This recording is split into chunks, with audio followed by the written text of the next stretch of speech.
Akkor kínzásnak vetlek alá, de bizonyám. Nem érdekel, hogy soha nem mondok semmit!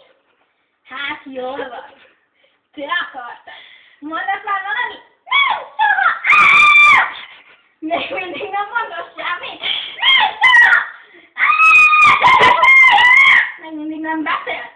Nem, soha nem árulok el neked semmit! Akkor jól van. Ezt hagyom már, hagyom! Nehogy hagyom, mondasz már